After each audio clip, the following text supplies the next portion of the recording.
Os filósofos pré-socráticos, parte 4. Capítulo 1, de Vida e Lenda, página 47, a Os Pensadores Jônios, página 71.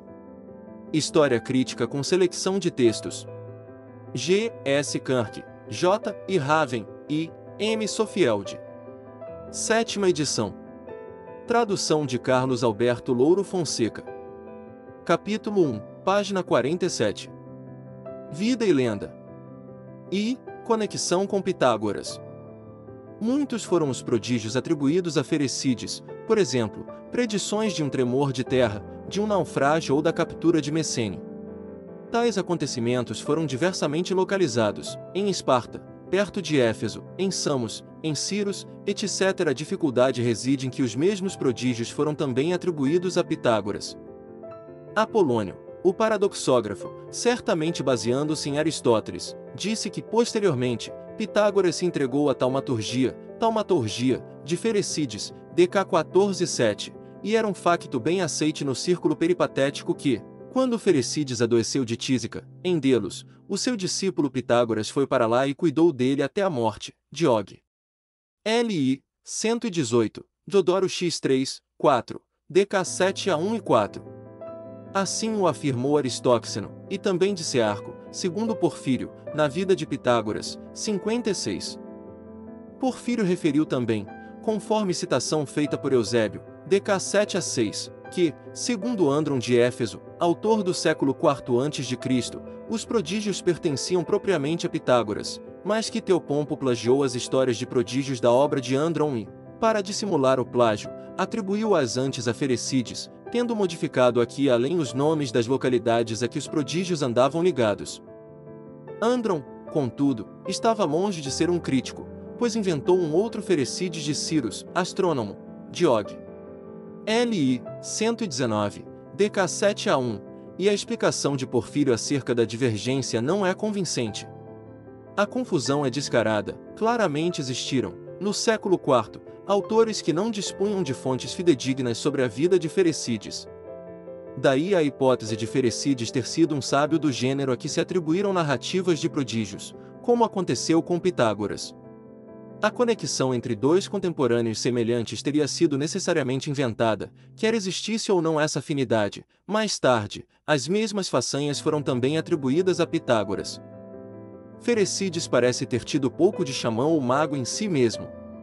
Já se aventou ainda a hipótese de todo o emaranhado de lendas poder ter partido de um bem conhecido comentário do século V a.C. e de Quios, A.P. Diogênio Laerte 1 e 121 de Quios diz acerca dele Ferecides, assim ele avultou em valor e em honra, e agora, que está morto, tem uma existência aprazível para a sua alma, se é que Pitágoras, que foi verdadeiramente sábio, mais que todos os outros, conheceu e aprendeu a fundo as opiniões dos homens. Como afirmou Agagon Peirce, o Iener Studi em 47, 1929, 14n3, estas palavras não significam, provavelmente, mais do que, se Pitágoras tem razão acerca da sobrevivência da alma, então a alma de Ferecides devia estar a desfrutar de uma existência bem-aventurada. Uma tal ideia podia ter sido desvirtuada, já na antiguidade, por forma a sugerir uma amizade entre os dois homens, e de maneira a favorecer a transferência para Ferecides das histórias respeitantes a Pitágoras. Relatos biográficos complicados foram inventados ao mínimo pretexto, especialmente nos séculos III e II a.C. Veja-se, Exempli Gratia, p. 188. Mesmo assim, hesitamos em supor que a controvérsia existente no século IV possa ter sido baseada num testemunho tão insignificante como o breve encômio de Ion. Não obstante, nenhuma das provas sobre este ponto parece de modo algum convincente, e é também de manter um alto grau de ceticismo sobre as relações entre os dois homens. 2. Pretenso acesso aos livros secretos dos fenícios. Suda S.V. Ferecides, há uma história segundo a qual ele foi professor de Pitágoras, mas que ele próprio não teve mestre, e que se instruiu a si mesmo depois de ter obtido os livros secretos dos fenícios. A asserção de que Ferecides foi autodidata significa, provavelmente, apenas que não foi possível atribuir-lhe um mestre adequado à data em que se escreveu a sua biografia completa. Que ele se valeu dos livros secretos dos fenícios, uma história inverossímil, é outro exemplo de especulação tanto do agrado dos compiladores de biografias. Não obstante, deve ter havido algum fundamento para essa tradição, e é possível que ela se baseasse nos motivos aparentemente orientais que se encontram no seu pensamento. Ferecides foi posteriormente relacionado com o zoroastrismo, N2 na P61 e S, e o combate entre Cronos e Ofeneu, bem como o travado entre Zeus e Tifeu, em Hesíodo, tinham importantes afinidades fenícias, P64. 3. O marcador dos solstícios. Diógenes Laércio I, 119, do Círio subsiste o livro Confronticon 49, e conserva-se também o marcador dos solstícios na ilha de Ciros. Homero Od. 15, 4034, com os escoliastas, há uma ilha chamada Síria, talvez tenhas ouvido falar dela, por cima de Ortigia, onde estão as viragens do Sol. Onde estão as viragens do Sol dizem que existe lá uma gruta do Sol, por meio da qual eles assinalam as viragens do Sol. Como se fosse em direção às viragens do Sol, isto é, na direção do oeste, por cima de Delos. Assim Aristarco e Herodiano. A insinuação, em 47, de que um marcador de solstícios conservado em Ciros no tempo de Diógenes tinha pertencido a, ou tinha sido utilizado por, Ferecides, deve ser abordada com cautela. Um marcador de solstícios é um dispositivo para assinalar o ponto em que o Sol se volta na eclíptica, no começo do verão ou do inverno. Parece existir aqui uma certa ligação com o enigmático dístico de Homero, em 48. Os escoliastas mostram que se conheciam em Alexandria duas interpretações alternativas destes dois versos. A descreve a Síria, em vez de Ortigia, e significa que aí havia um marcador de direção sob a forma de uma gruta, ou B. O significado é que a Síria está situada, isto é, a norte de Ortigia, e também a ocidente dela, onde o Sol se volta para o poente. É improvável que tanto A como B suponham que Ortigia representa Delos, e Síria, Ciros, que está situada a umas 20 milhas ligeiramente a noroeste de Delos. Ora, seja qual for o significado da expressão homérica, havia evidentemente conhecimento, no período alexandrino, de uma gruta do Sol em Ciros, e é de supor que seja esta espécie de marcador a que Diógenes se referiu 3 ou 4 séculos mais tarde. Temos notícia de um outro tipo de marcador natural de solstícios em Ítano, na ilha de Creta, por alturas do século IV a.C., e é provável que tais dispositivos tenham sido relativamente comuns para fins de estabelecimento do calendário. A Gruta do Sol em Ciros não pode, segundo parece, ter sido o motivo original da referência homérica, mas foi, mesmo assim, aproveitada em data posterior, e certamente, poder-se-ia pensar, posteriormente a Ferecides, numa tentativa de explicar a descrição contida na Odisseia. Sejam quais forem os seus antecedentes, ela teria sido associada, como é natural, ao mais notável habitante da ilha, Ferecides.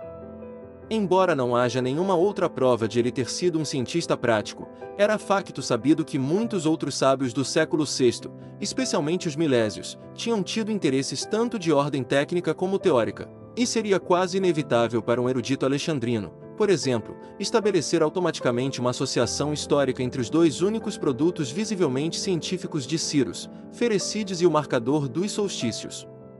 Por isso, apesar da relutância que se tem em separar tão simpática invenção de tão curiosa personalidade, parece-nos atitude preferível usar, uma vez mais, de extremo ceticismo.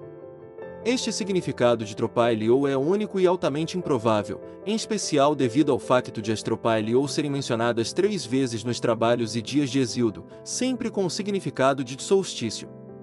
Mas tanto A quanto B são virtualmente impossíveis, pois mesmo que a expressão Tropailio possa significar, como de facto significa, solstício ou solstícios, não pode, de modo compreensível, significar, em qualquer forma de grego, um dispositivo, ou gruta ou qualquer outra coisa, para marcar ou observar solstícios.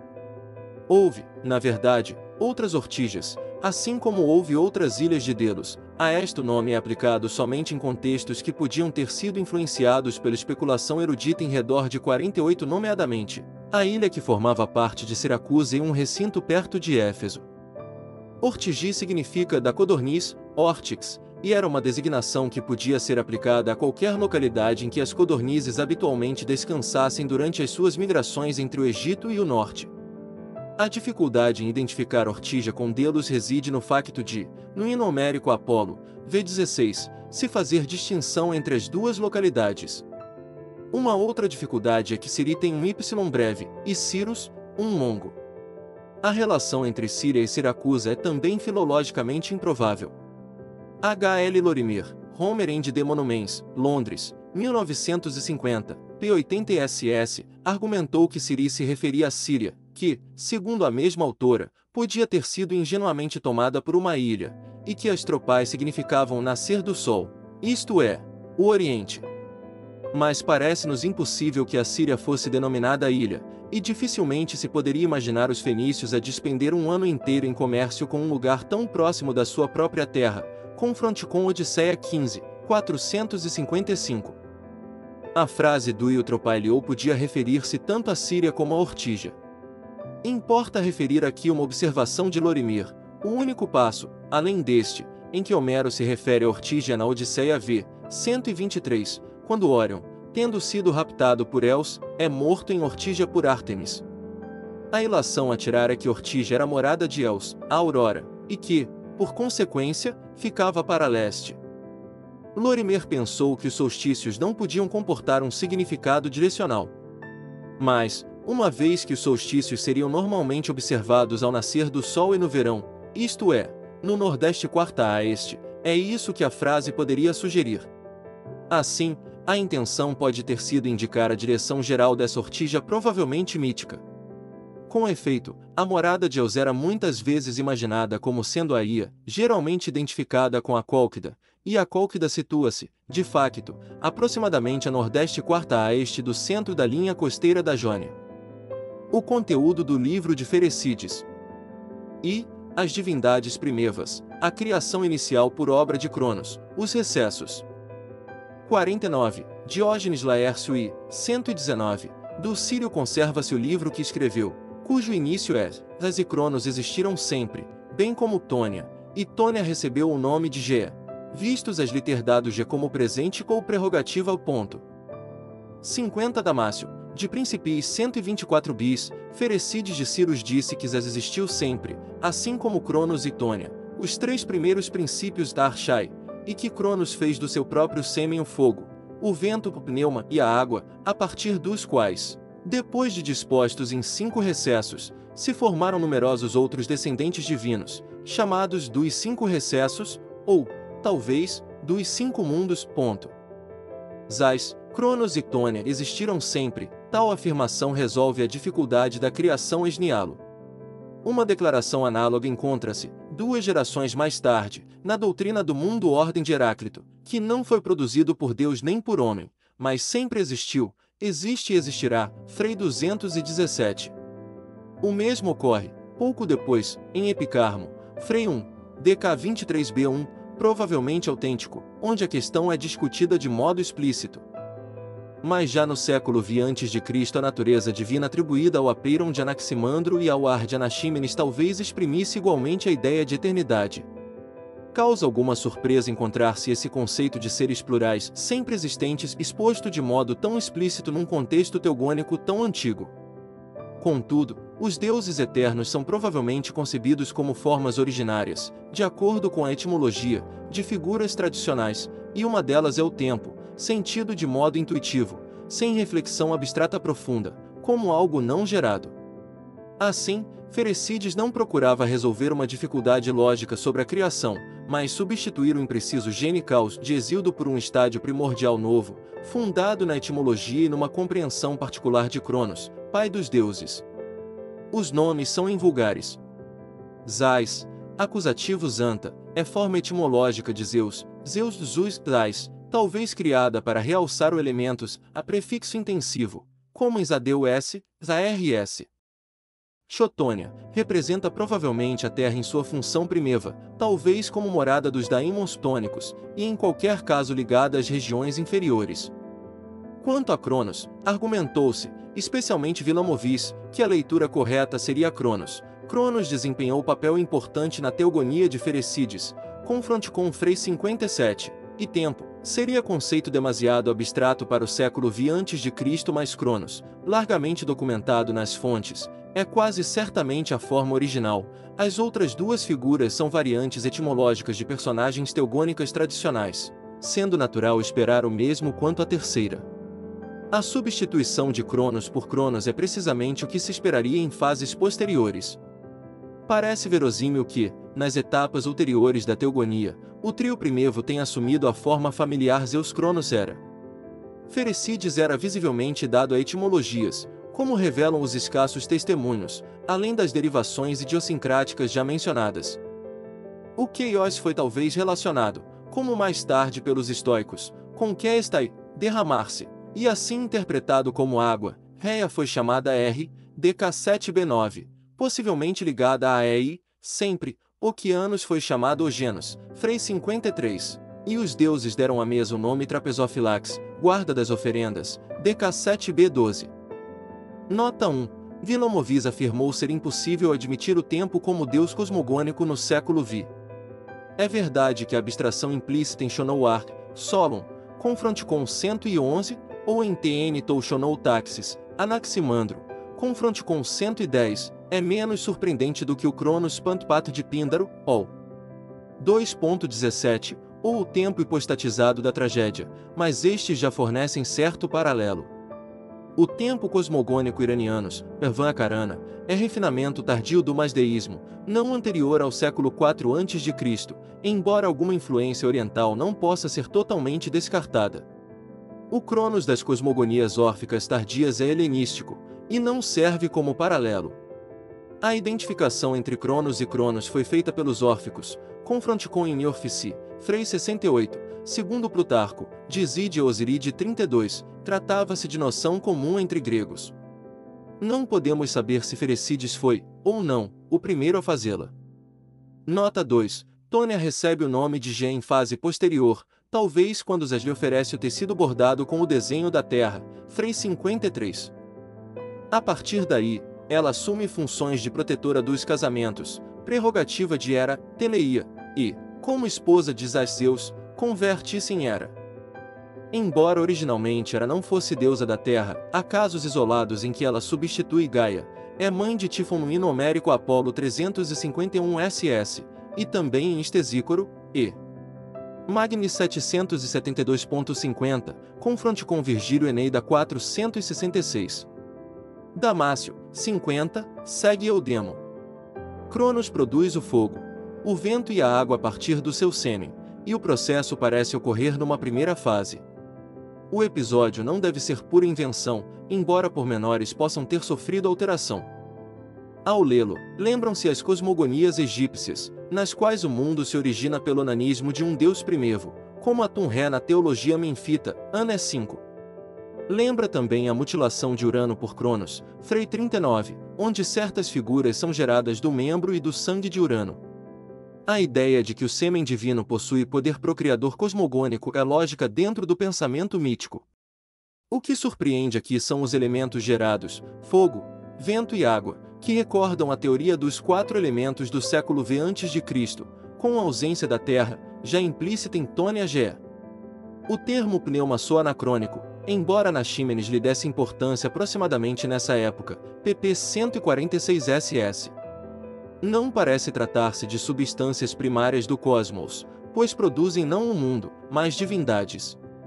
Assim, é provável que a trindade fogo, vento e água represente interpretação racionalizante tardia, talvez estoica, baseada na teoria aristotélica, dependente de Diógenes de Apolônia, confronte com 616 fim, segundo a qual o sêmen humano contém pneuma infiton, alento inato, quente e etéreo, confronte com de Generatione Animalium 736b33 ss. Nos tratados estoicos de fisiologia, o sêmen é dito pneuma meicton higron, alento com umidade, arios de dimus, e associado a pneuma intermon, alento quente. Assim, os 3 produtos de Cronos, fogo, vento e água, são provavelmente interpretação posterior da natureza do sêmen. Inicialmente, era o próprio sêmen de Cronos que fora depositado nos recessos. Quanto a estes, os 7 recessos mencionados na Suda podem ter resultado da adição de Zezictônia aos 5 de Cronos, Frei 50. Ou então, os 7 eram todos de Ctônia. Recorde-se que o mundo inferior babilônico tinha 7 regiões e que, no mito da descida de Ishtar, Ana 107 ss, a deusa atravessa 7 portões. Se aceitarmos a forma Autou em vez de Autou, Kerne, poder-se-ia entender que era do sêmen de Zais, não de Cronos. Mas isto não contradiz Frei 41, onde Togen Sampton refere-se a Zeus. Zais cria as partes do mundo, Frei 53, ao passo que Cronos gera constituintes teogônicos, não cosmogônicos. Nos primeiros capítulos do Tratado Hipocrático Periantur Polfices, o mundo é dividido em 7 partes correspondentes a partes do corpo humano, possível eco dessa doutrina, embora a obra seja provavelmente do século IV a.C. Porfírio. Diantro Ninfarum 31, comenta, quando Ferecides de Cyrus fala de recessos, cavernas, grutas, portas e portões, refere-se em enigmas ao nascimento e à morte das almas. Os recessos parecem designar algo mais complexo que meras depressões da Terra. Uma solução possível para a procriação de Cronos a partir do próprio sêmen surge no seguinte testemunho. 52, Skol in You. 2.783. Dizem que Ge, irritada com a chacina dos gigantes, caluniou Zeus perante Hera, e que Hera foi ter com Cronos e informou-o disso. Este deu-lhe 2 ovos, untados com o seu próprio sêmen, ordenando-lhe que os depositasse sob a terra, deles nasceria uma divindade destinada a depor Zeus. Ela, enraivecida, colocou-os sob o árimo, na Cilícia. Mas, quando Tifon nasceu, Hera, reconciliada com Zeus, revelou-lhe tudo, e os fulminou Tifon e deu à montanha o nome de Etna. Os escórios homéricos conservam material erudito helenístico, H. Herbst, Socholia Graeca em Homeri Iliaden I. 1969. Este comentário acrescenta um elemento homérico, árimo, aos motivos do século V a.C.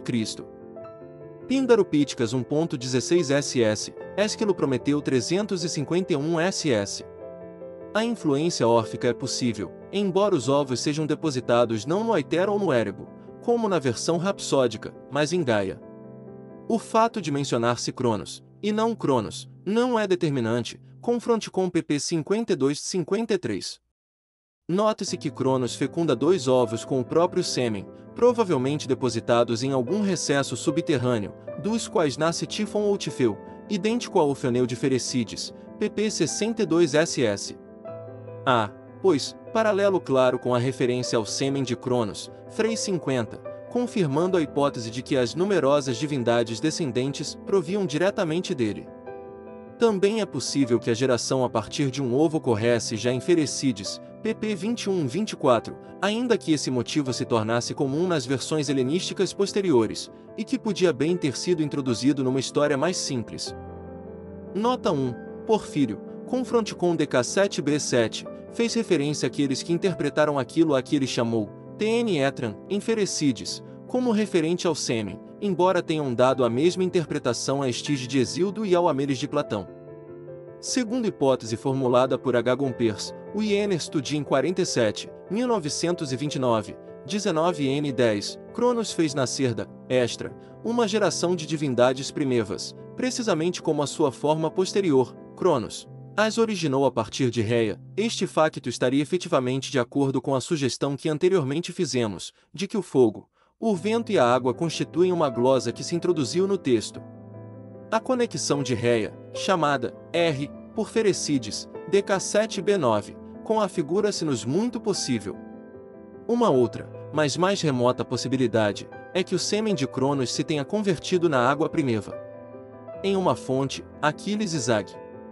3. DK7b1, colhe-se a informação de que Ferecides, tal como Tales, afirmou que o elemento era a água, a que chamou Chaos, devido provavelmente ao facto de derivar de Kestai, se aqui no conjunto não se trata de uma adaptação estoica. Também a Suda diz que ele imitou a opinião de Tales, DK7a2, embora Sexto, por outro lado, diga que o princípio era, para Ferecides, a terra, DK7a10. Não se deve procurar grande penetração nestas interpretações, mas parece provável, de facto, que Ferecides entendesse o caos de Hesíodo num sentido especial, devido, talvez, há uma falsa etimologia. Os fragmentos de que dispomos mostram, fora de dúvida, ter a água surgido em primeiro lugar, mas a interpretação particular do caos pode ter sido relacionada com o sêmen de Cronos numa fase relativamente antiga do desenvolvimento cósmico. O casamento é entre Zés e Ktônia, como se confirma pelo excerto 56. A declaração de Zés com o desejo ou palavra semelhante de que os casamentos te pertençam sugere firmemente que Ktônia é aqui equiparada, em parte, a Hera, a deusa do matrimônio, N2 na P53. Os preparativos, do gênero dos contos de fadas, são realizados por agentes não especificados. Ao terceiro dia das bodas, Zés faz um grande tecido que ornamenta com Gê, terra, e Ogenos, evidentemente o nome que Ferecides dava a Oceanos. Oferece-o a Ktônia. A oferta desta representação de Gê afigura-se ser aquela a que foi feita referência em 49, onde Ktônia tomou o nome de Gê, desde que Zés lhe deu a terra de presente ou como prerrogativa. Juntamente com o tecido, dá-lhe também Ogenos, que pode ser considerado como parte da superfície da terra no sentido lato, mas não é uma prerrogativa de Ktônia no sentido em que Geel é. Ktônia representa inicialmente a estrutura sólida da terra, mais do que a sua superfície variegada, Gê e Ogenos. Ora, a principal questão consiste em saber se o acto de tecer ou de bordar o desenho da terra e de Oceanos é uma alegoria de um autêntico acto de criação. Parece provável que assim seja. De outro modo, que motivo há para que Zés tome a seu cargo esta estranha e não masculina tarefa, muito diferente, por exemplo, da decoração feita por Hefesto no escudo de Aquiles, Ilíada, livro 18? Não é simplesmente para simbolizar a dádiva de Gê, ou apresentar um precedente mitológico para as anacaliptérias, a cerimônia do desvelar da noiva. Com efeito, na história este elemento quiológico, como explicitamente se afirma. Mas o presente não carecia de ser desta espécie tão bizarra, se não tivesse um significado mais amplo do que o de uma simples oferta de desvelamento. Uma indicação mais positiva é-nos fornecida no passo que se segue, 54 Próclo Intim. 2, p. 54 de El. Ferecides dizia que Zeus se transformará em Eros, quando estava para procriar, em virtude de, após ter constituído o mundo a partir dos contrários. Ele o ter levado a acordo e paz, e ter semeado a identidade em todas as coisas e a unidade que interpenetra o universo. Todo o trecho desde Ótide em diante é uma interpretação manifestamente estoica, com uma ligeira coloração neoplatônica, e nada nos diz sobre Ferecides. Contudo, a primeira afirmação, de que Zeus se transformou em Eros, quando estava para procriar, deve basear-se em algum passo de Ferecides.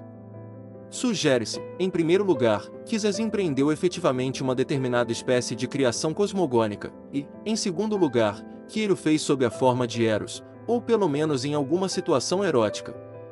Tal facto não carece de um significado mais amplo do que o contido na ideia das uniões e dos nascimentos da teogonia, mas que se tinha em mente alguma descrição particular, é o que demonstra também o excerto 56, em que existe um Eros específico entre Zés e Ktônia. Aqui se diz claramente que o acto de Zés referente à criação está relacionado com uma situação erótica entre ele mesmo e Ktônia. Por conseguinte, é possível que o próprio casamento esteja implícito, e, uma vez que nada se nos diz a respeito de qualquer descendência de importância cosmogônica, ao passo que a representação da Terra e de Oceanos, quer como rio circundante, quer como mar em geral, é o prelúdio da consumação do matrimônio e bem podia representar um acto cosmogônico, podemos provisoriamente aceitar que tal seja o caso, especialmente, após havermos considerado o trecho de 55, vd infra. Ao todo, as festividades do casamento duraram 3 dias, tendo-se realizado, no último, a cerimônia final do desvelar da noiva, acompanhada de presentes, e a consumação do matrimônio, assim diz Ezequiel SV. Anacalptria, que situa-os no terceiro dia, embora todas as outras autoridades antigas, nenhuma delas de data recuada, deem a entender que toda a cerimônia durava apenas um dia. 2 Ogenos, Ogenos em Licofron e Estevão de Bizâncio, é uma variante singular de Oceanos, VDP6N2. O emprego que Ferecides faz deste vocábulo é uma outra indicação da sua preferência por formas arcaizantes ou etimológicas. 3.1. Pepros, foi dado a harmonia por Cadmo, quando se casaram, Apolodoro 3, 4, 2, mas não se nos diz se ele tinha qualquer decoração particular, e não foi Cadmo quem o fez. Nem parece haver, de facto, mais do que uma conexão fortuita com Hieros Gamos, de Plateias, confronte com L. Rua Farnell, The Cults of the Grey States e Oxford 1896, p. 244, onde uma estátua esculpida em carvalho era vestida de noiva com o fim de representar Hera. 4. Confronte com o Eros de asas douradas que se supõe ser o paraninfo do casamento de Zeus e Hera no Epitalâmio de As Aves 1737 ISS, de Aristófanes. 3. O carvalho alado e o tecido, 55 Isidoro, o gnóstico, séculos I e II depois de Cristo, para que eles aprendam o que é o carvalho alado e, sobre ele, o tecido ornamentado, tudo quanto Ferecides disse alegoricamente acerca dos deuses, tendo concebido a ideia a partir da profecia de Ram. 56 Máximo de Tiro 4, p. 45, 5 Obein, mas considera também a obra do Sírio, Isazitônia e Eros entre eles, e o nascimento de Ofeneu e a batalha dos deuses e a árvore e a veste. Pelo excerto 55 ficamos a saber que o tecido bordado, isto é, o que foi dado por Zazatone em 53, estava colocado de certa maneira num carvalho alado, deve ser a isto que se refere a árvore e a veste em 56. Foi modernamente sugerido, H. Gompers, o Wiener 147, 1929, 22, que o carvalho representa a armação do tir, em que Zaz urdiu o tecido. Esta hipótese implica que se tome, hipópteros, com o simples significado de rápido, com total supressão da imagem concreta das asas. Não há paralelo para um emprego semelhante com um assunto concreto. Mais importante ainda, um tir dificilmente podia ser chamado apenas carvalho, mesmo num contexto fantástico. Segundo uma outra interpretação, de Els, S. B. Ber. 1897, 147 s, o carvalho lembra o mastro, sobre o qual o Peplos de Atena era transportado na procissão das Panateneias. É certo que 56 emprega a palavra peplos e alado, podia ser explicado como descrição da barra transversal em que se dependurava a veste, mas não há realmente motivo algum para pensar nas Panateneias, e uma referência ao mastro como carvalho, seria evidentemente de estranhar. Tanto Diels como K. von Fritz, autor do artigo sobre Ferecides em Paulivissova, acreditaram estar também em causa uma versão alegórica de Anaximandro. A terra tem a forma de um tronco de árvore, porque é cilíndrica como em Anaximandro, veja-se 122, é descrita como uma árvore.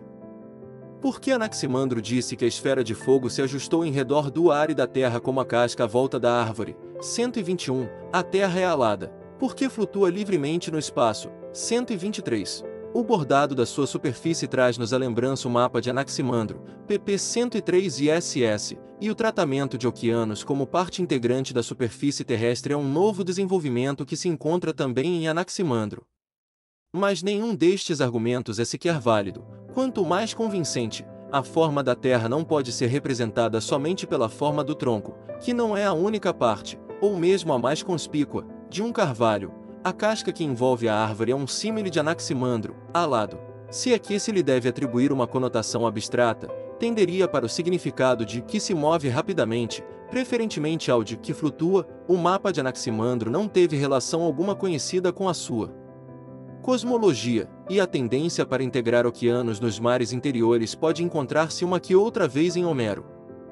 Os outros elementos colhidos em Anaximandro, o tempo, e Gonos, Gomon, não são, de modo mais convincente, a favor de uma interpretação que von Fritz teve o excessivo otimismo de classificar de praticamente certa. Um Diels, seguido por Exempli Gratia, Jäger, Mortolfo e von Fritz, deixou-se impressionar por todo o contexto, DK7b5, do excerto 59 que vem mais adiante, no qual Orígenes refere que Celso interpretava certos ritos e incidentes mitológicos como símbolos da submissão da matéria levada a efeito pelo deus. 2 passos em Homero, depois a descrição do Tártaro, 59, de Ferecides, e finalmente o Peplos Panatenaico são interpretados desse modo. Disse que o último demonstra que uma divindade sem mãe e imaculada triunfa sobre o arrogante filho da terra, de facto.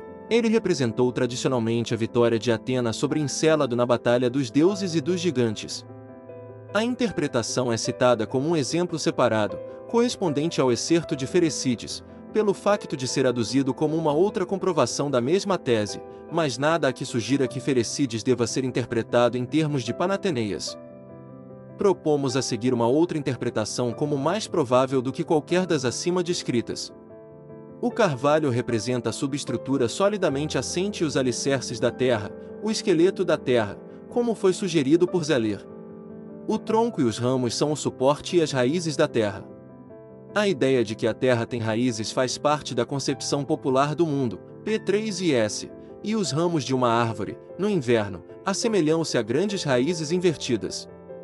Que as raízes da terra e do mar foram por vezes concebidas como situadas por cima do Tártaro, e que o próprio Tártaro podia ser imaginado como um fosso mais estreito por baixo delas, é o que claramente demonstra a importante descrição da Teogonia 726 ISS, já citada em 2. Em redor do Tártaro corre uma muralha de bronze, e a toda a volta, a noite em tríplice fileira se derrama, em torno da garganta, e por cima estão as raízes da terra e do mar estéril.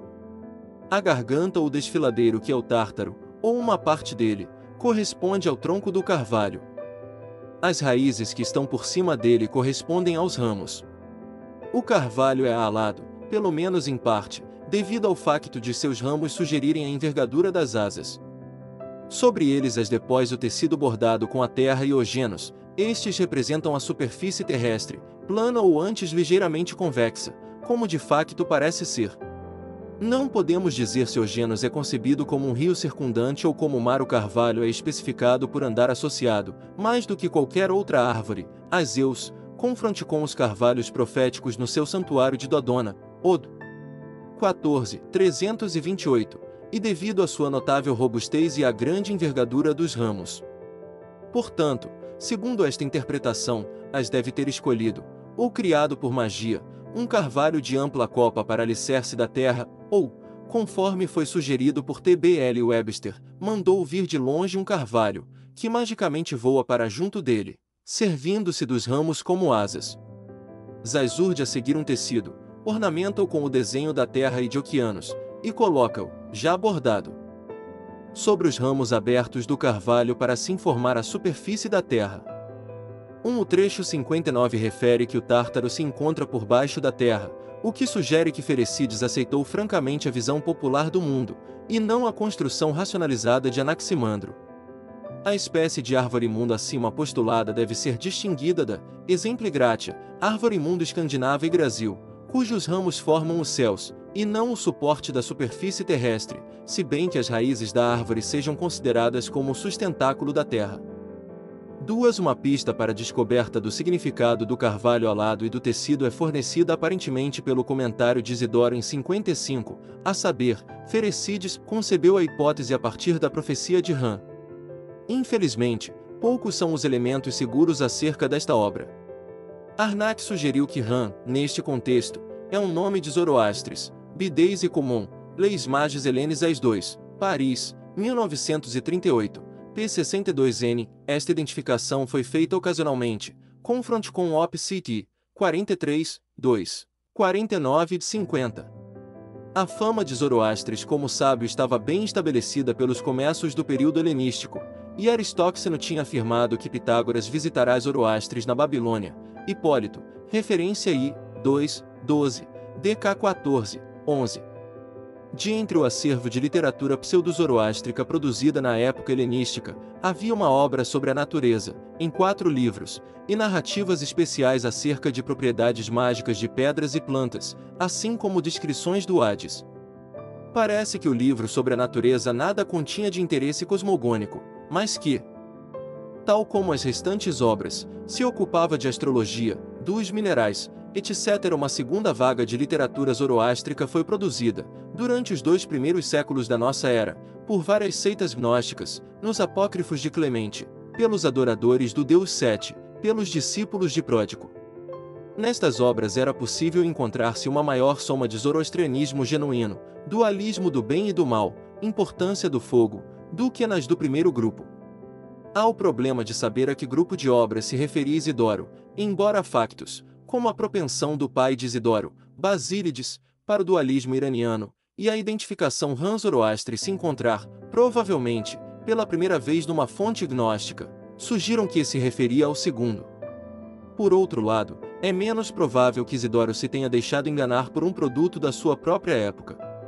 mas em nenhum dos dois grupos podemos detectar algo que pudesse ter sido considerado como precedente significativo do carvalho alado ou do tecido bordado.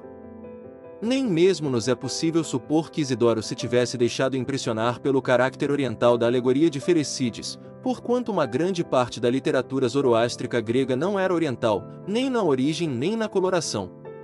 Tampouco se pode ter a certeza de que a alegoria de Ferecides não tivesse sido assimilada por alguma fonte pseudo-zoroástrica, e que não tivesse assim induzido Isidoro em erro. 4. A luta entre Cronos e Ofioneu. 57 Celso AP Origens, C. Celsum V, 42, DK 7B4.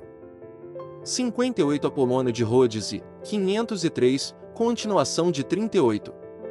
Delta. 59 Celso AP Origens, C. Celsum V, 42, DK 7B5. SC. 57 Ferecides, que viveu muito antes de Heráclito, criou o mito dos dois exércitos que estavam alinhados frente a frente, e deu Cronos como chefe de um, e Ofioneu do outro, e descreveu os reptos e os combates, e o acordo que eles fizeram entre si, que, dos dois exércitos, aqueles que caíssem em Ogenos, esses seriam os vencidos, ao passo que aqueles que os tivessem expulsado e ficado vencedores, possuiriam o céu. 58 Ele Orfeu cantava como, primeiro de tudo, Ofion e Eurínome, filha de Oquianos, tinham o domínio do nevado Olimpo, e como, à força de braços, aquele cedeu a sua autoridade a Cronos, e esta, a Réia, e ambos tombaram nas ondas de Oquianos. E os outros dois reinavam, entretanto, sobre os deuses bem-aventurados, os titãs, enquanto Zeus, ainda menino e tendo ainda pensamentos de criança em seu coração, habitava na gruta de Dicte. 59. Celso afirma que Ferecides, tendo interpretado assim estes versos de Homero, disse: por baixo deste quinhão está o quinhão do Tártaro, guardam-no as filhas de Bóreas, as arpias, e a tempestade, é para lá que Zeus expulsa os deuses, sempre que algum se conduz com insolência. É evidente que Ferecides descreveu com algum pormenor um recontro entre Cronos, provavelmente derivado da divindade primeva Cronos, vejam-se pp 52-53, e Ofioneu, cujos preliminares aparecem em 57. Tal descrição deve fazer parte, pelo menos, de A Batalha dos Deuses e do Resumo de Máximo, 56. Ofioneu, obviamente relacionado com serpente, é um monstro com aspecto de uma serpente do tipo de Tífel, da Teogonia de Hesíodo, verso 825, Tífel tinha 100 cabeças de serpente. A batalha com Cronos é, aliás, conhecida por intermédio de escassas referências helenísticas, a mais importante das quais é a descrição que dela se fazendo em 58. Neste passo, Ofion, conforme ele aí é chamado, tem uma consorte, a Oceane de Eurínome, ao passo que Cronos é auxiliado por Réia. As divergências são em número bastante para sugerirem que Apolônio não está meramente a copiar Ferecides, e parece que havia uma velha história, não mencionada em Hesíodo, que fazia parte da mitologia multiforme sobre Cronos, hoje perdida, e que contava o recontro deste deus com um monstro. Em Ferecides, o vencedor terá o domínio do céu, e deste modo tornar-se-á, ou continuará a ser, o Deus Supremo, segundo Apolônio, em 58, apoiado por um escolho das nuvens, 247, de Aristófanes. Ofion e Eurínome já tinham reinado no Olimpo e estavam a tentar repelir um desafio que lhes fora feito. Talvez haja neste ponto uma referência ao conceito de Oquianos e Tétis como primeiros deuses. 8. 9 Eurínome era filha de Oquianos, e é possível que, juntamente com Ofion, represente uma segunda geração até certo ponto substituta da de Urano e Gaia.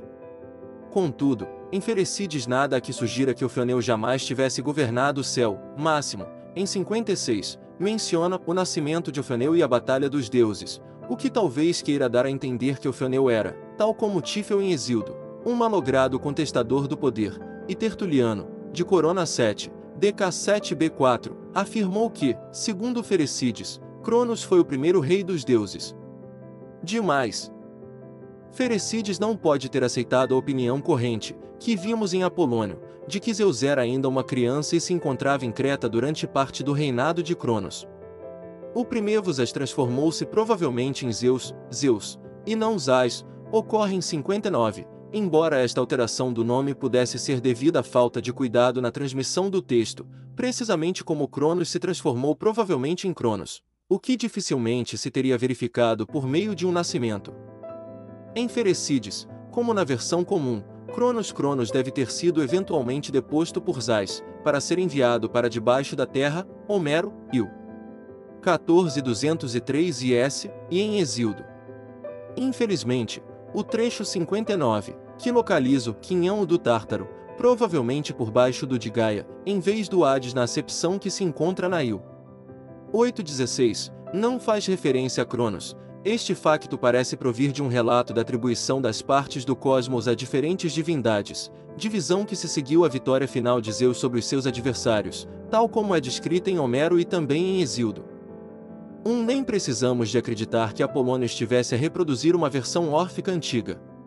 Há, nesta cosmogonia e teogonia, uma grande soma de pormenores, cantados por Orfeu nos Argonautica, que não são órficos, veja-se também 38 e N2 na P38. Também na Il. 18, 398 e SS, Teug. 358 na Teug.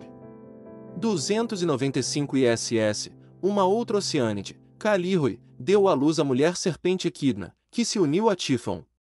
A luta de Cronos contra Ofion está em evidente correlação com a de Zeus contra Tífon na Teogonia. O combate cósmico com um deus serpente não é, evidentemente, exclusivo da Grécia, mas encontra-se por todo o Próximo Oriente muito antes de Hesíodo, tanto nos contextos semíticos como nos indo-europeus. Compare-se a luta de Marduk com Tiamat, auxiliado por uma serpente, no mito babilônico da criação, Ané, 62 ISS, a vitória do deus Tempestade sobre o dragão Iluyanka, na história urrioitita do mesmo nome, Ané, 125 IS, Gurney, Deitites, 181 ISS. E o triunfo alcançado durante a noite sobre o dragão Apófis pelo deus solar egípcio Ré durante a sua viagem subterrânea, Ané, 6-7. A batalha entre Zeus e Tífon, que foi equiparado ao deus egípcio Sete, foi localizada, em versões posteriores, embora não em Hesíodo, na Cilícia, especialmente no Monte Cásio, perto do entreposto minoico e protofenício de Ras-Shamra, Ugarit. Essa luta coincidia claramente com a versão local do tema do deus céu e do monstro serpente, e é possível que esta correspondência tenha sido a principal razão de se afirmar que Ferecides foi buscar certas noções aos fenícios. 60 Philon de Biblos a P. Eusébio, PII, 10, 50. O problema está em saber se os são literalmente os filhos de Ofioneu, ou simplesmente o seu exército ou partidários, confronte com 57. Se se trata dos primeiros, podemos estabelecer uma comparação com os monstros gerados por Tífon e Equidna na Teogonia 306 ISS, embora estes não estejam envolvidos no episódio de Tífon.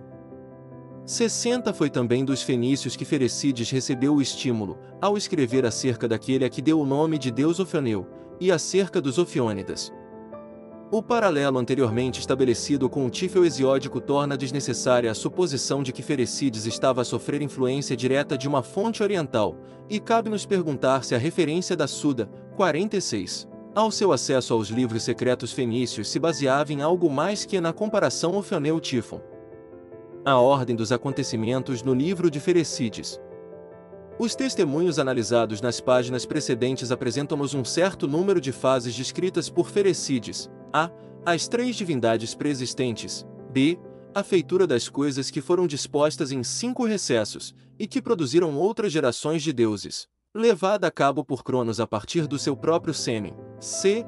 A urdidura do tecido por Zais, a representação da terra e Diógenos nesse mesmo tecido, o casamento de Zés com Tônia, e a oferta do tecido, seguida do estender do mesmo. Sobre o carvalho alado.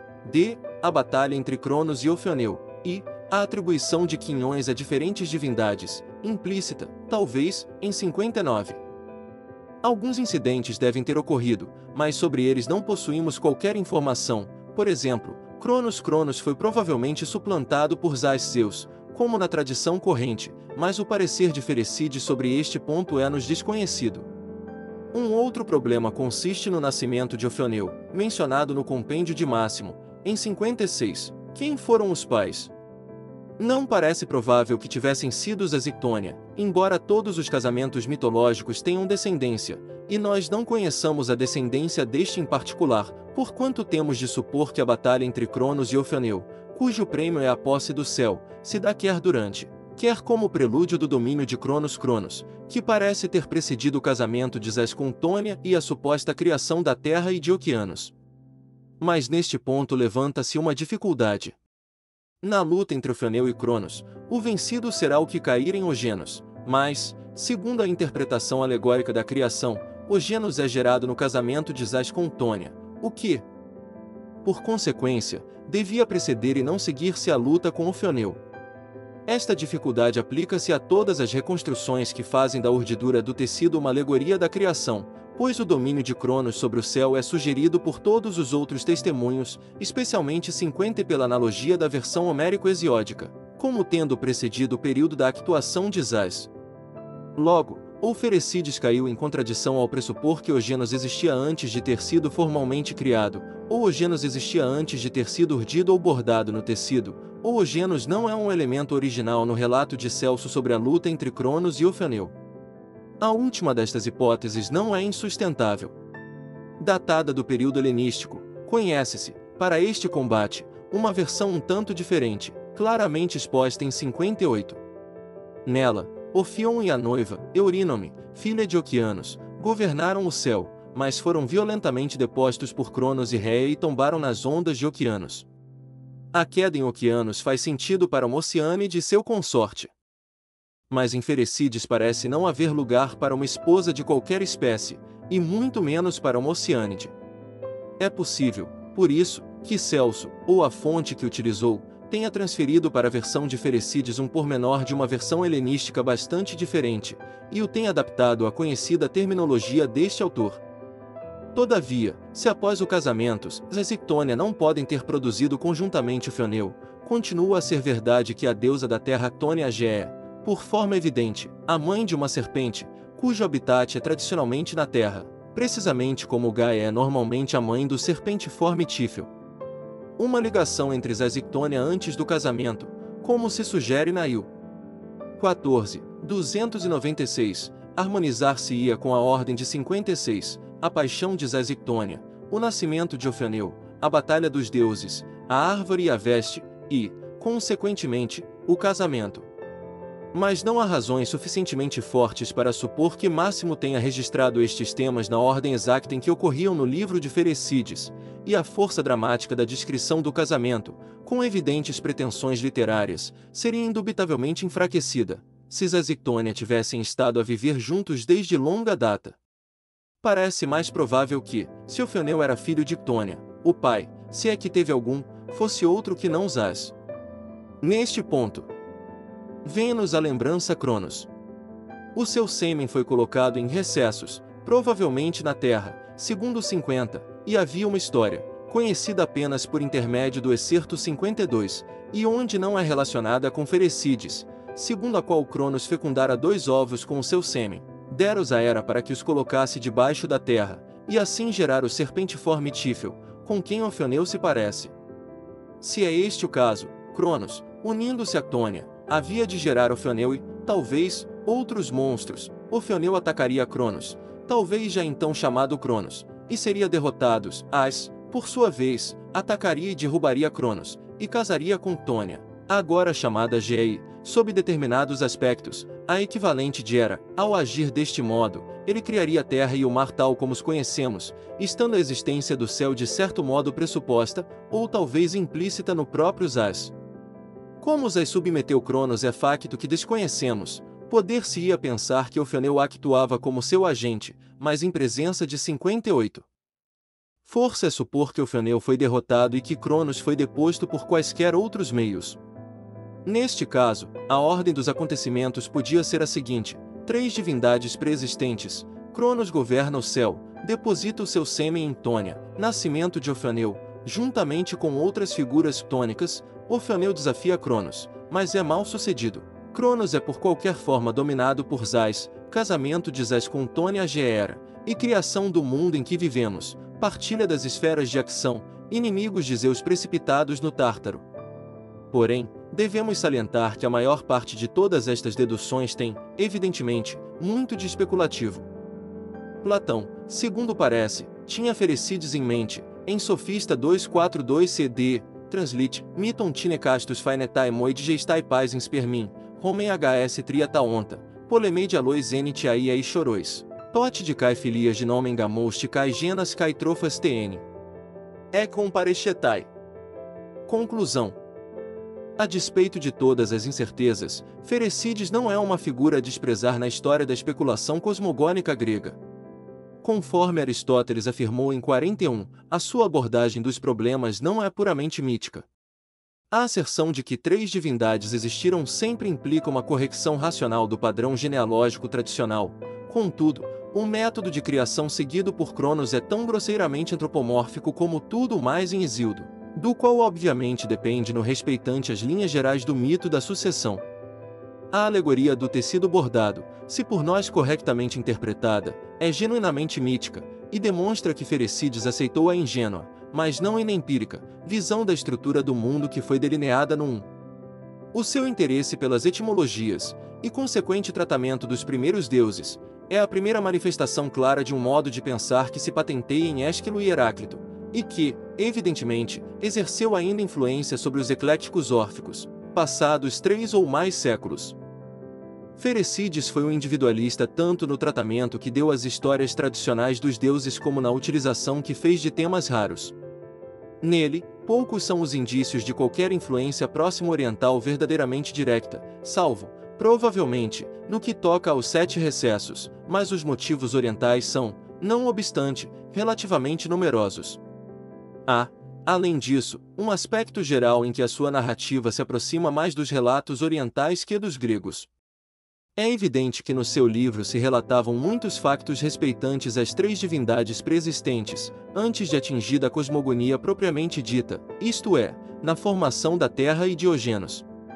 Este aspecto pode ser comparado com o mito babilônico da criação, por exemplo, onde a partição de Tiamat para formar o céu e a terra surge somente no fim de uma longa saga dos deuses, e contrastava com a teogonia de Hesíodo, onde os constituintes cósmicos são produzidos quase imediatamente como prelúdio da história dos deuses. Mas isto talvez seja simplesmente devido ao facto de Hesíodo, e não Ferecides e a cosmogonia babilônica, ser virtualmente racionalista. Rumo à filosofia. As ideias até agora consideradas, independentemente dos seus ocasionais estímulos de interesse científico, têm sido delimitadas por todo um pano de fundo de deuses e mitos, e a forma e desenvolvimento do mundo foram primariamente vistos por esse prisma. Muito do progresso em direção a algo próximo da filosofia é levado a cabo com a ultrapassagem deste tipo de visão do mundo e com a busca de uma outra visão mais direta, menos simbólica e menos antropomórfica. Definir os meandros e as viragens desse progresso tem sido uma ocupação predilecta dos modernos estudiosos, mas o assunto é menos rectilíneo do que frequentemente se tem considerado. Uma das conjecturas mais grosseiras é que o principal requisito consistia no abandono da personificação, por forma a que a ação combinada do céu e da terra, por exemplo, não carecesse mais de ser encarada em termos de uma relação sexual entre Urano e Gaia, que os componentes cósmicos pudessem ser diretamente identificados. Do mesmo modo que as raízes de Empédocles o foram, e que os princípios organizadores pudessem ser expressos como forças de separação e agregação, por exemplo, em vez de o serem como Ares e Afrodite ou até mesmo guerra e harmonia. De facto, os pré-socráticos tardaram em rejeitar completamente estes úteis e maleáveis símbolos. É certo que estes tinham, eventualmente, de desaparecer, pelo menos antes que pudesse surgir algo de semelhante à lógica, e não raro se contentaram, como Heráclito, com a reinterpretação das suas funções e valores. Até mesmo a própria ideia de personificação não havia sido totalmente antirracional. A divisão do mundo entre uma pluralidade de deuses e daimones com diferentes características e poderes foi, em si mesma, um valioso acto de classificação, o que estava, em última análise, a tardar era a institucionalização de um modo de interpretação, que os homens são capazes de levar ao exagero mesmo na sua fase de maior racionalidade. Nomeadamente ao considerarem o mundo em termos humanos, como animado ou até com capacidade para agir conscientemente. Em particular, o modelo genético da natureza, que se diferencia a partir de progenitores primordiais, foi difícil de abandonar, mas Heráclito, ao contrário dos demais, conseguiu libertar-se dele, pelo menos em parte, ao confrontar este particular modelo mítico-religioso, claramente exemplificado na Teogonia de Hesíodo, com outro modelo inclusivamente mais poderoso, exemplificado nos Trabalhos e Dias, segundo o qual Zeus governava eternamente o mundo desenvolvido com a assistência da justiça. Importa não exagerar o mero irracionalismo da visão do mundo, sobre o qual chegou a fundamentar-se a tradição pré-socrática e que, eventualmente, acabou por destruir. Que essa visão continha, aqui e além, fortes elementos de irracionalidade, é certamente incontestável, mas, ao mesmo tempo, a Grécia antiga da época de Homero, último quartel do século VIII a.C., ou até mesmo do período que ele se propôs descrever, por assim dizer, o século XIII a.C., não era de modo algum primitiva. Tanto a estrutura administrativa deste último período como a percepção literária e organização da Grécia Antiga são provas evidentes de um refinamento não apenas lógico como ainda psicológico. O conceito homérico de Ulisses, por exemplo, é o de um homem capaz, pelo menos em muitos aspectos, de filosofar, homem caracterizado não tanto pela astúcia como pelo seu poder de analisar situações complexas e de fazer escolhas racionais. Como resultado dessa análise, disto nos damos conta, quando o herói debate as diversas alternativas que se lhe oferecem, e as suas múltiplas consequências possíveis, ao mesmo tempo que, desanimado, se afasta nado das costas rochosas da Esquéria, no livro V da Odisseia. A sua relação com os deuses e deusas, incluindo Atena, é quase acidental no que toca a maior parte das suas decisões e comportamento. Ulisses é um homem racional, dotado de um forte sentido do que verdadeiramente conta na existência humana. De um modo assaz diferente, também Hesíodo, apesar de ser um manifesto fornecedor de um quadro mítico do mundo e, por consequência, fundamentalmente racional, fez uso de um gênero útil de racionalidade ao selecionar e sintetizar histórias provenientes de diferentes regiões e com ênfases de vária ordem. Mas ele fez muito mais do que isso, também, do que reunir os interessantes temas cosmogônicos dos 5. É que o plano de compilar uma cosmogonia e uma teogonia sistemáticas, por um lado, seguido, por outro, do exame da norma da ordem, ou da sua perversão, no mundo desenvolvido, pressupõe uma compreensiva visão do mundo, na sua organização e bem assim no seu princípio de actuação como parte do homem que nele vive, que só não é filosófica devido à linguagem simbólica dos mitos em que foi expressa e, em certa medida, admissivelmente concebida. É esta a razão pela qual os estudiosos têm sido tentados, de tempos a tempos, a considerar Hesíodo como o primeiro filósofo pré-socrático. Contudo, entre ele e Anaximandro, por exemplo, há um enorme abismo, sobre cuja natureza importa lançar os olhos, mesmo que não sejamos capazes de a compreender cabalmente. É que a transição dos mitos para a filosofia, do mitos para o logos, como por vezes se tem dito, é muito mais radical do que o que supõe um simples processo de despersonificação ou desmitologização, entendido quer como uma rejeição da alegoria, quer como uma espécie de descodificação, muito mais radical até, se a ideia não é um total disparate, que o que poderia estar implícito numa mutação quase mística de modos de pensar, do próprio processo intelectual. Mais exatamente, ela implica, e é o resultado de, uma mudança política, social e religiosa, mais do que uma mudança puramente intelectual, realizada longe da fechada sociedade tradicional, que na sua forma arquetípica é uma sociedade oral, em que a narração de histórias é um importante instrumento de estabilidade e análise. Mudança, sem dúvida, complicada pela excepcional persistência do seu iliteracismo. O crescimento da polis, a cidade-estado independente, fora das anteriores estruturas aristocráticas, juntamente com o desenvolvimento de contactos com o exterior e um sistema monetário, transformaram a visão hesiódica da sociedade e fizeram com que os velhos arquétipos, divinos e heróicos, parecessem obsoletos e irrelevantes, salvo quando eram diretamente protegidos pelo culto religioso.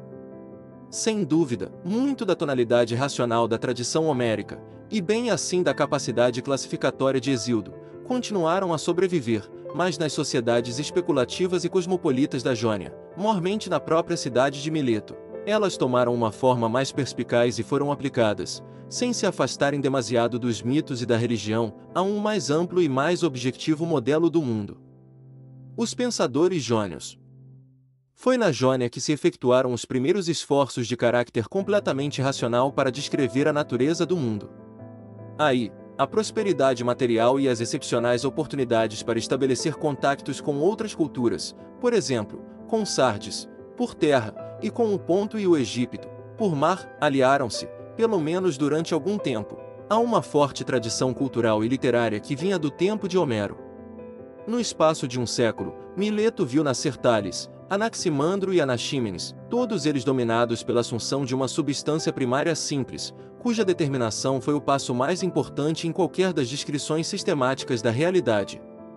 Esta atitude foi claramente um desenvolvimento da tentativa genética ou genealógica para explicar a natureza, exemplificada pela teogonia de Hesíodo, e que foi descrita no capítulo I. Contudo, depois dos grandes milésios, essa atitude abrandou ou foi mesmo abandonada. Xenófanes é aqui tratado entre os jônios, capítulo V. Mas de facto ele não se quadra com nenhuma categoria geral. Nascido e criado em Cólofon, e inteiramente a par das ideias dos jônios, aparentemente mais até do que Pitágoras, transferiu-se para a Grécia Ocidental e só eventualmente se interessou pelos pormenores da cosmogonia e da cosmologia. Em Éfeso, entretanto, o individualista Heráclito transpôs os limites do monismo material, e, mantendo embora a ideia de uma substância básica, se bem que não cosmogônica, descobriu a unidade mais significativa das coisas na sua estrutura ou disposição. É nisto que reside o paralelismo com as teorias pitagóricas do ocidente do mundo grego. Pitágoras, e um pouco depois dele, Parmênides foram pensadores influentes, e durante algum tempo as escolas ocidentais tiveram a maior importância, mas o monismo materialista jônio voltou a afirmar-se, até certo ponto, nos compromissos de alguns dos sistemas pós-parmenidianos.